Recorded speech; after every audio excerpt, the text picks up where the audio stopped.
21 edition of the Always Irish Show. As always, you could catch this program on the very popular website known as YouTube. If you haven't hit subscribe, please do so. I appreciate it. And if you approve of the content afterwards, go back up and give it a thumbs up. Twitter, search bar Always Irish or at JKZND4. Emails, alwaysIrishND@gmail.com. Audio only anywhere you want me. You could get me merchandise link below in the description in case you feel like honoring the venerable Mr. Frank Leahy as I've chosen to do today. So, we have some ground to cover here and a couple details to go over as some news broke out of Notre Dame over this last weekend. Here, you know what I'm going to do first, because I'll forget it if I don't. It's nice to see Notre Dame players in NFL preseason games making plays. Ian Book had some highlights. Owusu Carmoa had some highlights. Adi Ugandeji, I saw some of his highlights. So I want to cover that before we get into the other stuff, just so I don't risk forgetting it. Really good to see our guys making an impact early. I love seeing all those highlights all over my Twitter timeline. Now, back to the news. Brian Kelly names Jack Coan starting quarterback for the year. I don't know about you guys, but this is not a shock. This is not a surprise to me in any way, shape, or form. I figured this is how it was going to go shortly after I learned of this transfer. I didn't see it going any other way, because why would Coan come here when he has one free year left and ride the bench? That just makes no sense to me. So I'm not saying that this was predetermined, where in the transfer portal discussions, Kelly said, come here, you're guaranteed to start right away. I don't think that was the case, but I feel like it had to be leaning strongly that way in terms of a borderline guarantee for Coan to agree to come here. It makes no sense otherwise. If I have one free extra year, the last thing I'm going to do is go somewhere, work my butt off, and ride the bench. It ain't happening. I've worked hard. I have this one extra year. I'm going somewhere where I'm going to make the most of it. So I don't think it was guaranteed, but I think it was kind of a pretty sure thing. Anyways, that's how it went. Kelly announced it on Twitter, whatever. Of course, as with any news that's Notre Dame, this generated a lot of thoughts on social media. The exact issue we discussed here on this program the minute Coan transferred to Notre Dame is again a big marking point, a delineation point of discussion among the fan base now. Coan, with 1 year left in his experience as the starter, versus getting Pine or Buckner more involved early with multiple years forthcoming with upside and growth and momentum.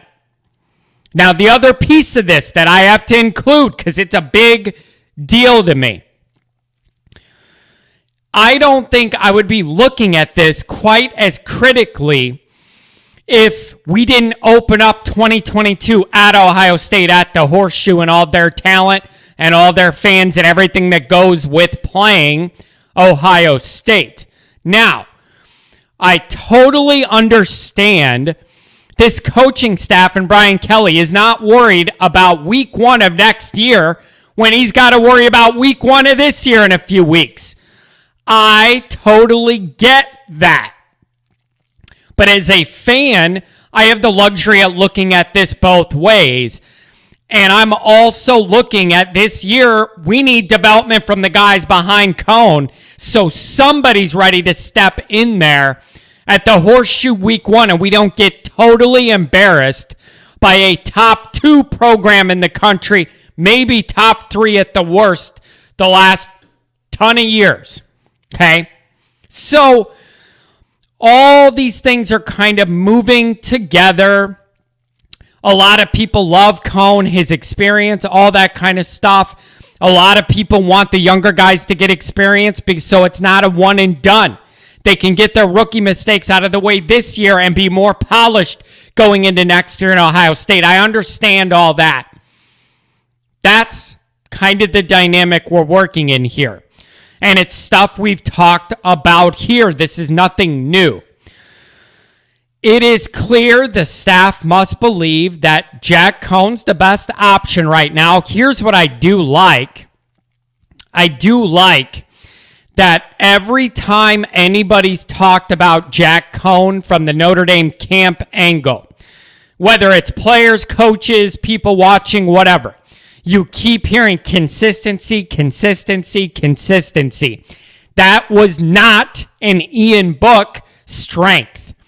That's a big deal to me. That stability and consistency within an offense that is evolving and hopefully trying new things, being more aggressive, seeing stuff we're not necessarily used to seeing as Notre Dame fans the last handful of years of Notre Dame football, in which the offense did enough, but the defense was winning. The defense is the backbone of the program. Still is, till I see something different. So here's where I'm at with this overall. I look at Coan as having two jobs this year. Number one, win the games in 2021. Number two, be a steward of the new offense through consistency. So I need Jack Coan to do both of these at the same time. Win the games in front of us this year, and also at the same time, with his experience, knowledge, maturity, the clock slowed down for him at his age, how many years he's been playing, be a good steward of the new offense. Help get this installed, get things settled down, get comfortable with what new stuff's going to look like, what we're running it, how we run it, make it look good, make it easier for whoever the next legitimately young guy is that's going to have to play starting next year at the Horseshoe. Make that job in transition as easy as possible. So that's what I need from Coan. Based on the reports of his consistency in practice and all that kind of stuff, making good reads, doing all this stuff you want to hear your quarterbacks doing, I'm fine with this program. I'm fine with this plan as long as Jack Coan delivers. Otherwise, this is a wasted year. Now, here's the thing. You could say that position is a cop-out and an easy way out for me to say, because nobody knows how this is going to go this year once the games start. You just don't know.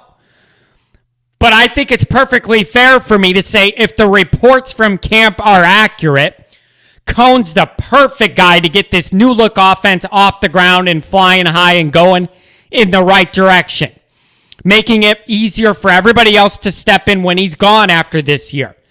Fine. But only if he's effective and good. If he's not effective and good and we start dropping ball games to teams we have more talent than, and they stick with him, then I have problems. Then it is a wasted year, because you're not accomplishing the mission this year and you're getting zero development out of the quarterback position for next year when you play one of the best teams in the country week one. That's the only part of this I can't be okay with. So if this is the plan and it goes according to plan, and Coan is consistent and good and pushes the ball downfield with accuracy, all the stuff we've wanted to see the last few years and haven't, great.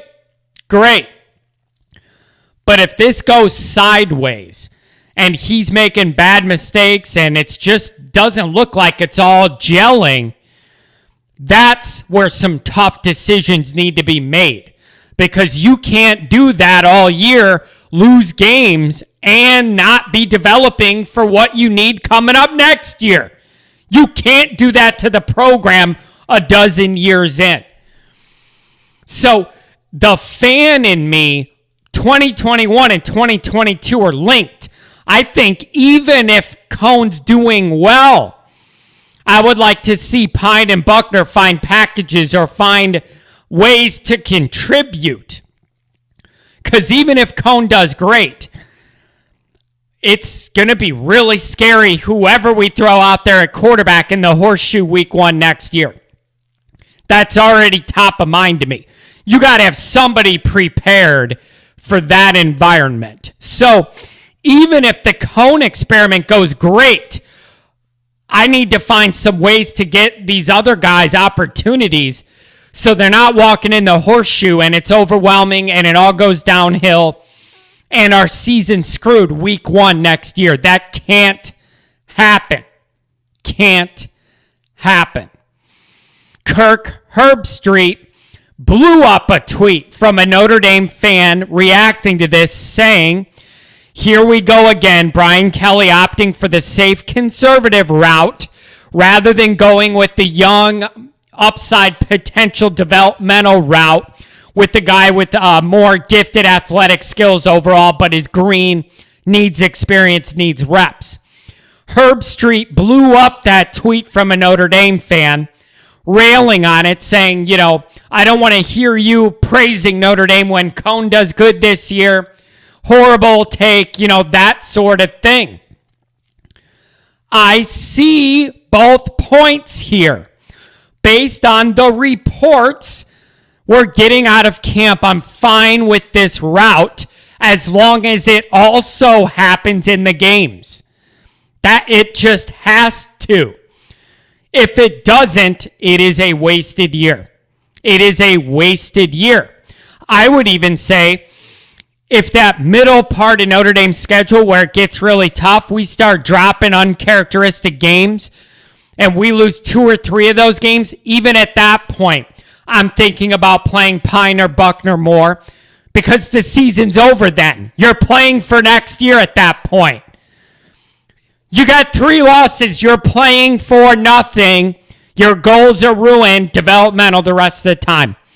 I'm not here to win the Tent Bowl again and the Camping Bowl again.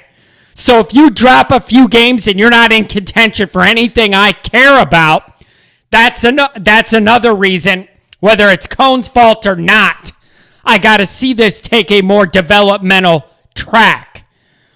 But based on where we're at, defense should be really, really good. Hearing great things about the offense and Coan. Here's the other thing.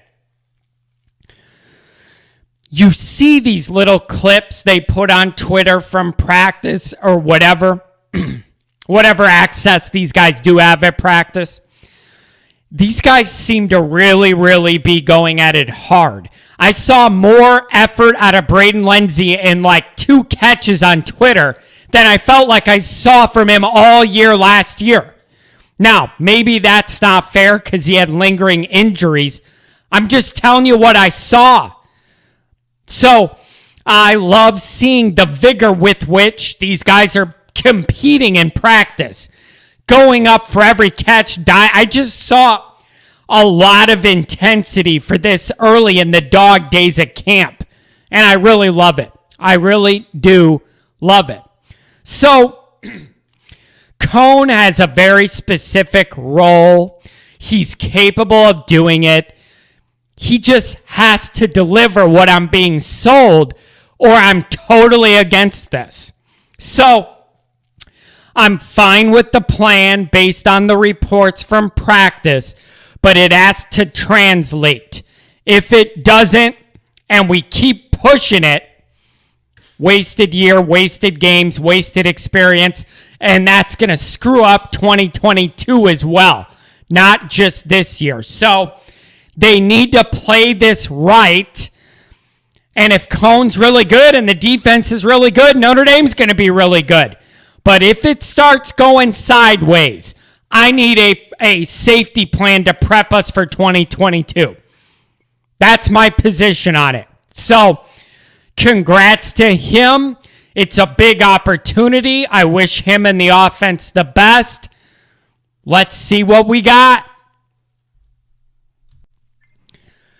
The other thing that came out over this weekend, and it's a bigger deal to some people than it is to me, but the 7 captains were announced by Coach Kelly. Avery Davis, here's the one with that. I really like that. Avery Davis has had to undergo multiple position switches, frustrations with that, learning new spots, thought I was going to do this, asked to do that. He's stuck with it, stuck with Notre Dame. A true team player. You know, you always hear you want players that'll just do whatever's good for the team. That's an easy thing to say and a hard thing to live by. Avery Davis actually has lived that, and being rewarded with captaincy, I think, is very well deserved in this instance by him. Great job to stick with it. That's the definition of a Notre Dame character guy. Happy for him. That's wonderful.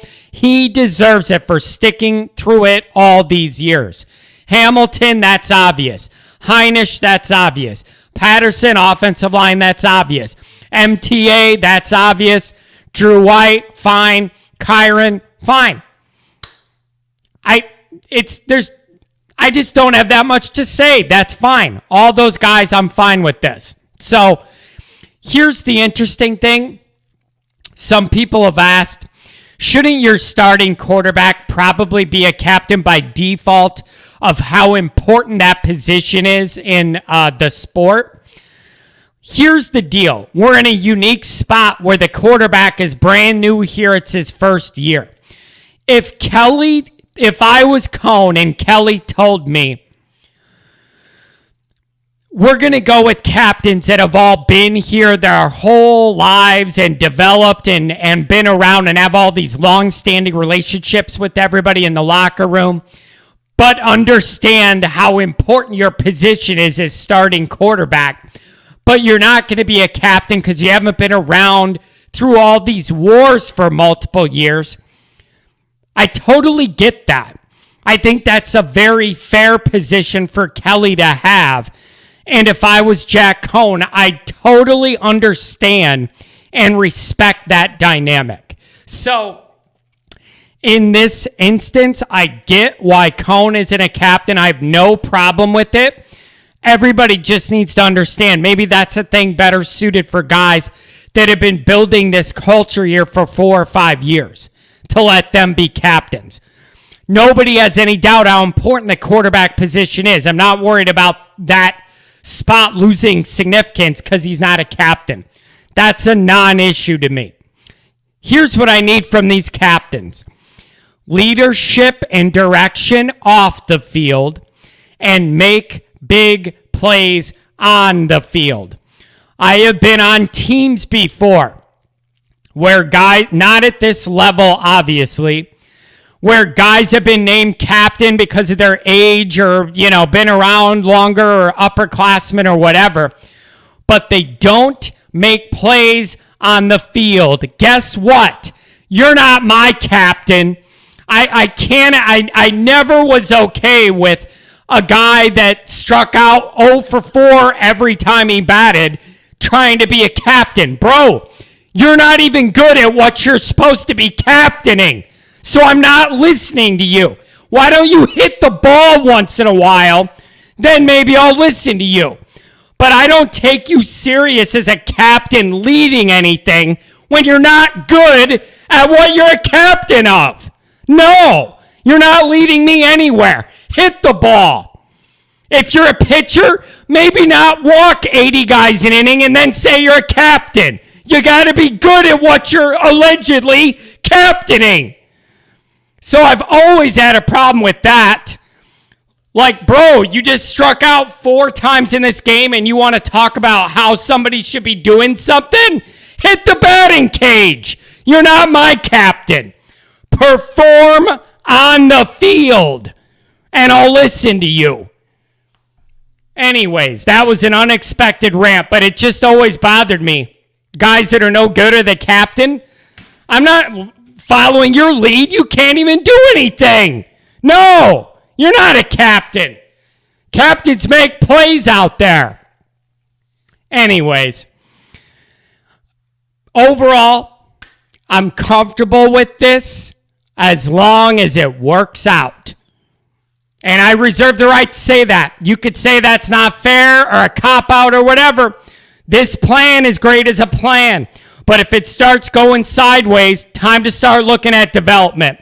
I am not interested in going 8-4, making it to the pitch a tent bowl again. You start losing games, time to develop guys so you don't get embarrassed at the horseshoe. That's my position, okay? That's my position. Here's the thing, though. I really think Jack Coan's going to be pretty good, and we're going to be able to avoid that. Hearing how consistent he is very encouraging, because that is never something you would hear about Ian Book. You just never knew. Flip a coin. Is he going to be hot or not? To not have to worry about that and have a baseline competency level that I can rely on week to week would make me feel great if it's Jack Coan. He has weapons everywhere. Offensive line comes together. Good running backs, good tight ends. Hearing and seeing good things from the receivers. Let's go. So let's just pray we don't have to start asking those questions of how far is too far to where we now got to look at development because this year we're not winning anything that matters. And the internal struggle of I might be ready for this development, but the coaching staff still wants to win as many games as they can in 21, even if winning anything major is out the window already. Let's avoid all those frustrations by playing this straight up the way it's supposed to go now and having it work. But I'm encouraged. I'm fine with it. But I reserve the right at any time when if this starts corkscrewing down or sideways, to want to explore other options with future upside. So I wish him the best. Congrats on winning the job. I think he could be really solid, really good. Let's go.